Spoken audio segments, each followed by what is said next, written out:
অপর্ণা সেন থেকে শুরু করে অন্যরা যে ভয়েসটা রাখছে, প্রথমত অপর্ণা সেনের একটা বয়স হয়ে গেছে, 70-এর উপরের বয়স হয়ে গেছে, ফলে অপর্ণা সেন বয়সজনিত কারণেই হয়তো আগের মতন আর এফেক্টিভ রোল প্লে করতে পারে না, কিন্তু আরো তো যারা ছিলেন তারা কেন নিশ্চয়ই। সৌরভ বিশ্বাস বলুন, অরূপ বিশ্বাস বলুন, এরা তো পলিটিশিয়ান, এরা কেউ ফিল্ম মেকার নয়, ফিল্ম প্রডিউসার নয়। বাংলা ফিল্ম ইন্ডাস্ট্রির সব থেকে বড় সমস্যা হচ্ছে এই ইউনিয়নগুলির চেয়ারে রাজনৈতিক নেতাদেরকে আমরা বসিয়ে রেখেছি। আমাদের রাজনীতি এমন ভাবে পরিচালিত করে যে বুদ্ধিজীবীদেরকে আর বুদ্ধিজীবী রাখে না, শিল্পীকে আর শিল্পী রাখে না, সবাইকে ভেড়া বানিয়ে দেয়।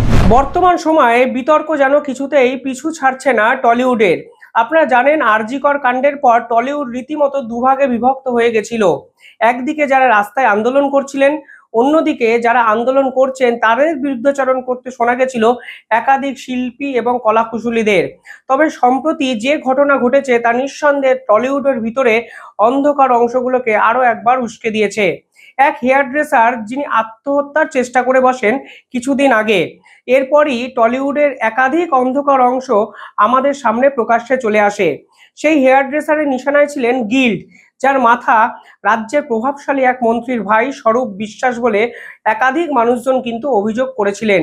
এই হেয়ার ড্রেসার বিভিন্ন মাধ্যমে দাবি করেন তিনি গিল্ডের চাপে পড়েই কাজ পাচ্ছেন না, ফলে তার যে জীবন বা সংসার চালাতে বহুল সমস্যার মধ্যে তাকে পড়তে হচ্ছে। পাশাপাশি গিল্ডের পক্ষ থেকেও এই হেয়ার ড্রেসার সম্পর্কে কিছু দাবি করা হয়েছিল। তিনি নাকি গিল্ডের নিয়ম বিরুদ্ধে কিছু কাজ করেন বা গিল্ডের নামে একাধিক সময় একাধিক কথা বলেছিলেন বলে তাকে গিল্ড সাসপেন্ড করেছিলেন এক সময়। পরবর্তীকালে এই মর্মে তিনি কাজে যোগ দেওয়ার একটা অনুমতি পেয়েছিলেন যে তিনি যেন পরবর্তীকালে এই ধরনের কথা না বলেন এবং গিল্ডের অনুমতি ছাড়া গিল্ডই তাকে কাজ সরবরাহ করবে, অর্থাৎ তিনি স্বাধীনভাবে ব্যক্তিগতভাবে কোনো কাজকর্ম জোগাড় করতে পারবেন না।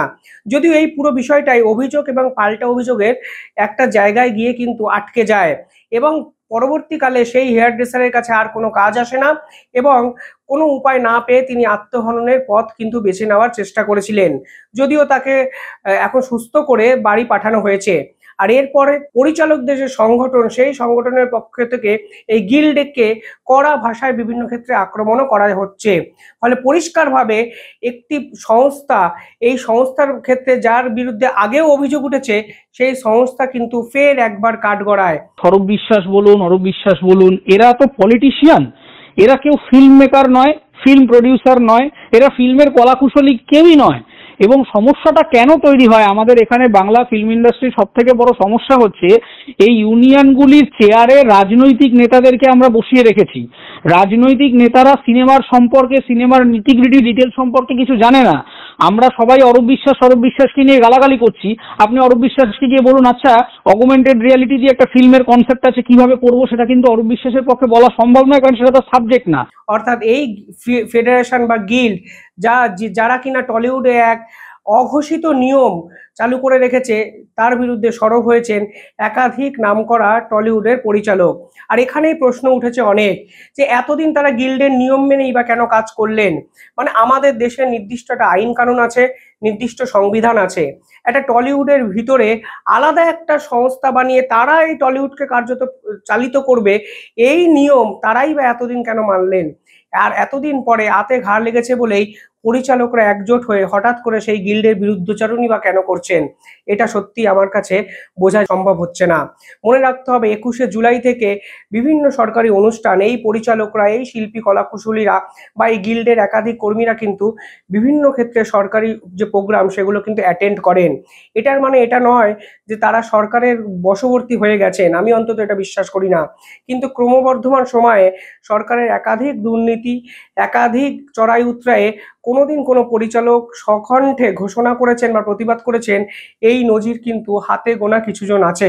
আমি পরিষ্কার করে বলতে চাই, রুদ্রনীলের অবস্থান, বাম আমলে বাম, তারপরে তৃণমূল কংগ্রেস আসলো, একের পর এক পদ দখল করলো। তারপরে যেই না তৃণমূল কংগ্রেসের পোষালো না, তৃণমূল কংগ্রেস তাকে পদ থেকে সরিয়ে দিল, তারপরে বাবা ঢং করে বিজেপিতে চলে আসলো। আর বিজেপিরও বুদ্ধিজীবী নেই, ফলে রুদ্রনীলের মতন লোকদের যদি পায় তাহলে দলের লাভ হয়। ফলে এরা কিন্তু আমি বলছি আরো আরেক ধরনের ধান্দাবাজি মানুষ। ব্যতিক্রম কিছু নিঃসন্দেহে আছেন। বাদশা মৈত্র, অনিক দত্ত বা শ্রীলেখা মিত্ররা বারংবার প্রতিটা ইস্যুতে কিন্তু সোশ্যাল নেটওয়ার্কে লেখেন বা প্রতিবাদ করেন। ঋত্বিক চক্রবর্তীর মতো তারকারাও আরজিকর ইস্যুতে কিন্তু ফেসবুকে ঢালাও প্রচার করেছেন এবং সরকারের বিরোধিতা করেছেন। কিন্তু বর্তমান সময়ে যারা পরিবর্তনের মুখ হিসাবে পরিচালিত ছিলেন সেই মুখগুলো কিন্তু হারিয়ে যেতে শুরু করেছিল। কিন্তু হঠাৎ করে সকলকে চমকে দিয়েই এই গিল্ডের কাজকর্ম নিয়ে এবং স্বরূপ বিশ্বাসকে তীব্র ভাষায় আক্রমণ করে অপর্ণা সেন মুখ খুলে বসলেন, যা কিন্তু টলিউডের অনেককেই চমকে দিল। কি লিখেছেন তিনি, আমি আপনাদের লেখাটা পড়ে শোনাচ্ছি, তারপর আমার নিজস্ব কিছু প্রশ্ন অন্তত অপর্ণা সেনকে আমি করতে চাই। তিনি বলেছেন, চিঠিগুলো পড়লাম, আমার কয়েকটি প্রশ্ন আছে। প্রথম প্রশ্ন, শ্রী স্বরূপ বিশ্বাস কি সিনেমা তথা টেলিভিশন ইন্ডাস্ট্রির কোনো টেকনিশিয়ান? নিঃসন্দেহে নয়। যদি না হন তাহলে শুধুমাত্র টিএমসি পার্টির সদস্য হওয়ার সুবাদে কেমন করে তিনি এই ইন্ডাস্ট্রির ফেডারেশনের সভাপতি পদে বহাল থাকতে পারেন? শুনলাম তার নাকি সহকারী পরিচালকের কার্ড আছে, কিন্তু আমি যতদূর জানি অন্তত দুটি ছবিতে অবজারভেশনের কাজ না করলে সহকারী পরিচালকের কার্ড পাওয়া যায় না। দ্বিতীয় প্রশ্নটি যিনি করেছেন তিনি অত্যন্ত যুক্তিসঙ্গত একটা প্রশ্ন তুলেছেন। তিনি যে দুটি ছবিতে অবজারভার ছিলেন সেই দুটি ছবির নাম কি? তৃতীয় প্রশ্ন, সহকারী পরিচালকের কার্ড হাতে পাওয়ার পর থেকে তিনি আজ অব্দি কটা ছবিতে কাজ করেছেন এবং ছবিগুলোর নাম কি? শুনেছি সহকারী পরিচালকের কার্ড হাতে পাওয়ার 13 মাসের মধ্যে যদি কোনো ছবিতে সরকারি পদে কাজ না করে তাহলে সহকারী কার্ডটি খারিজ হয়ে যায়। কথা যদি সত্যি হয় এবং উনি যদি 13 মাসের মধ্যে কোনো ছবিতে কাজ না করেন তাহলে ওই কার্ড কি খারিজ করা হয়েছে? এই ইন্ডাস্ট্রির সর্বাধিক বয়োজ্যেষ্ঠ চলচ্চিত্র পরিচালক হিসাবে আমি অ্যাসিস্ট্যান্ট ডিরেক্টরস গিল্ডের কাছে নিঃসন্দেহে এই কটি প্রশ্নের উত্তর আশা করতেই পারি। কাউকে কোনো দোষারোপ করা আমার উদ্দেশ্য নয়। যে প্রশ্নগুলো আমার মনে হয়েছে আমি তার সদুত্তর চাইছি মাত্র। ইতি অপর্ণা সেন। মনে রাখতে হবে, হঠাৎ করে অপর্ণা সেনের মনে হলো এই টলিউড গিল্ড দ্বারা পরিচালিত হচ্ছে। তিনি তার চিঠিতে লিখেছেন তিনি অত্যাধিক বয়োজ্যেষ্ঠ একজন ব্যক্তি, কিন্তু অপর্ণা সেন টলিউড ইন্ডাস্ট্রিতে 50 বছর কাটিয়ে দেওয়ার পরও জানতেনই না টলিউডে গিল্ড নামক একটা সংস্থা আছে, যে সংস্থার মাথায় বসে আছে স্বরূপ বিশ্বাস, এবং স্বরূপ বিশ্বাস বা গিল্ডের নিয়ম কানুন মেনে পরিচালকদের কাজ করতে হয়। নিঃসন্দেহে অপর্ণা সেনের চিঠি আমার একটুখানি বিলম্বিত বোধোদয় বলেই মনে হচ্ছে। অপর্ণা সেন থেকে শুরু করে অন্যরা, দেখো মানে যে ভয়েসটা রাখছে, প্রথমত অপর্ণা সেনের একটা বয়স হয়ে গেছে, 70-এর উপরের বয়স হয়ে গেছে, ফলে অপর্ণা সেন বয়সজনিত কারণেই হয়তো আগের মতন আর এফেক্টিভ রোল প্লে করতে পারে না। কিন্তু আরো তো যারা ছিলেন তারা কেন নিশ্চুপ?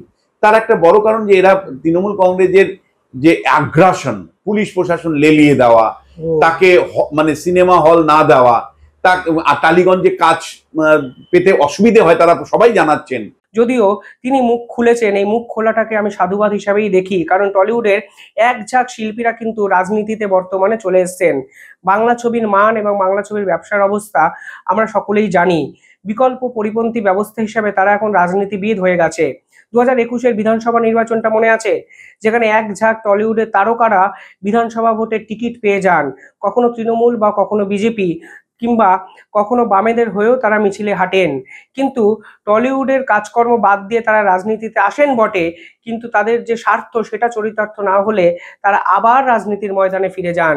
এটাই সাধারণ মানুষের অত্যন্ত ভাবনার একটা বিষয় বলে আমার ব্যক্তিগত ক্ষেত্রে মনে হয়।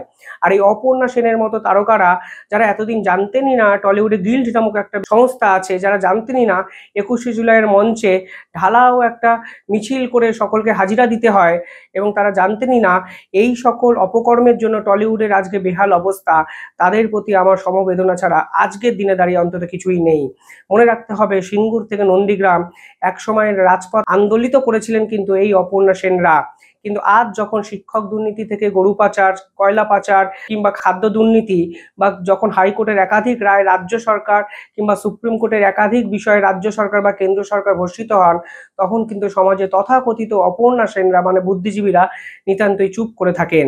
যাই হোক, দেরিতে হলেও ঘুম ভেঙেছে অপর্ণা সেন, এবং আমি বিশ্বাস করি যাদের ঘুম ভেঙেছে তারা অন্তত এবার প্রতিবাদের দলে ফিরে আসুক, অর্থাৎ সোজাকে সোজা কথা, সত্যকে সত্য কথা, এবং অন্ধকার অংশগুলোকে সমাজের দর্পণ হিসাবে, বুদ্ধিজীবীর আসল চরিত্র হিসাবে সেগুলোই মানুষের সামনে তুলে ধরুক।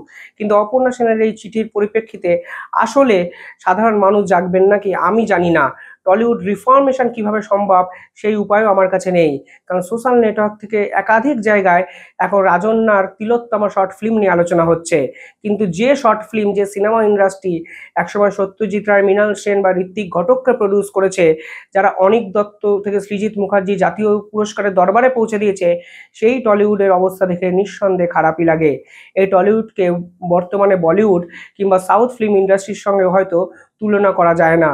এই টলিউড অচেনা অজানা এক টলিউড, যেটি সামনের দিকে তাকিয়ে পিছন দিকে হাঁটতে শুরু করেছে। সেই হাঁটাটা কিন্তু অপর্ণা সেনরা চাইলে অনেক আগেই বন্ধ করতে পারতেন বলে আমার মনে হয়। তবে আজ এই চিঠি বা ফেসবুক পেজ লিখে বা এরকমভাবে সাধারণ মানুষের মনে তার বিবেককে দংশিত করে আদতে কতটা এই সমস্যার সমাধান সম্ভব আমি কিন্তু জানি না। নিঃসন্দেহে আপনারা জানাবেন কমেন্টে এই অপর্ণা সেনের এই পোস্ট নিয়ে আপনারা কি ভাবছেন, যিনি হঠাৎ করে এই টলিউডের দুর্নীতি নিয়ে বলতে শুরু করেছেন, টলিউডের এই অসামাজিক কাজকর্ম নিয়ে বলতে শুরু করেছেন। সত্যি হাতে ঘাট লাগলে সকলেই হয়তো এইভাবেই জেগে ওঠে, যেটা টলিউডের তথাকথিত পরিচালকরা জেগে উঠেছেন। তবুও তো জেগে উঠেছেন, এটাও তো বাস্তব। এটাকেই আপাতত সাধুবাদ দিই এবং এটাকেই আপাতত সজীবতার প্রতীক বলে মেনে নিয়ে এগিয়ে চলি আমরা। ধন্যবাদ।